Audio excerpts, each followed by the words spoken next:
ధైర్యంగా చెప్పాలి, ఉన్నది ఉన్నట్టుగా చెప్పాలి.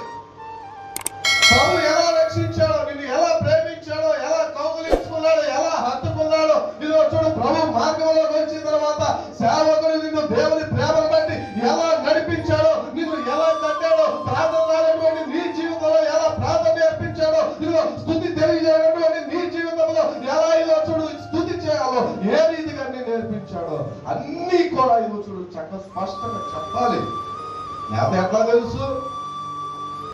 ప్రతి సందర్భంలో కూడా నేను ఎందుకు చెప్తా ఉంటాను, నా తల్లి చూడు వేకులు లేచి 4 గంటలు ప్రార్థన చేయడం ద్వారా నా తల్లి లేకపోయినా సరే నా ప్రభు నా తల్లి కూడా ఆలకించి నన్ను రక్షించి ఇదిగో మరలా దేవుని చిత్తాన్ని చేయడానికి తల్లి దైవ సన్నిధి నడిపించబడినప్పటికీ కూడా ఇదిగో మరలా ఈరోజు విడువగా ఏం చేశాడు, ఎట్లా నిలబెట్టాడు. అంత మాత్రమే కాదు, నాకేం తెలియదు, లోకంలో రక్షించిపోతుంటే ప్రభు మార్గం వరకు వెళ్ళా, ప్రభు కొరకు వెళ్ళా, ప్రభు కావాలని వెళ్ళా, ప్రభు చిత్తం చేయడానికి వెళ్ళా. ఇదో చూడు, నాకు ఏమి తెలియనటువంటి నా జీవితంలో అక్కడ ఇదో చూడు ఉన్నటువంటి సంఘము, దైవ సేవకులు అనగా నా ఆత్మీయ తల్లిదండ్రులు ప్రతి విషయంలో కూడా బలపరిచి ఏం చేశారంటే ఒక ప్రత్యేకమైనటువంటి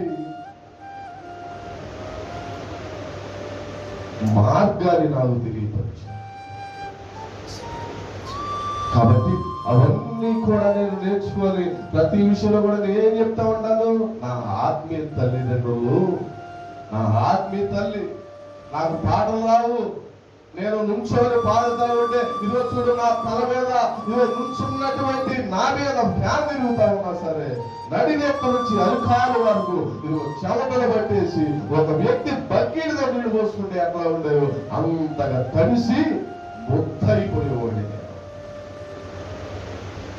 అలాంటి నా ఆత్మీయ తల్లిదండ్రులు ఇదిగో నన్ను ప్రేమించారు, ప్రత్యేకంగా నా పట్ల శ్రద్ధ నిలిపారు, ఇలా నేర్చుకోవాలని చెప్పారు, ఇలా ఈరోజు దైవ చిత్తాన్ని చేయాలని ప్రతి విషయంలో కూడా నన్ను బలపరిచారని రక్షణ సాక్ష్యం ఎందుకు చెప్పేది?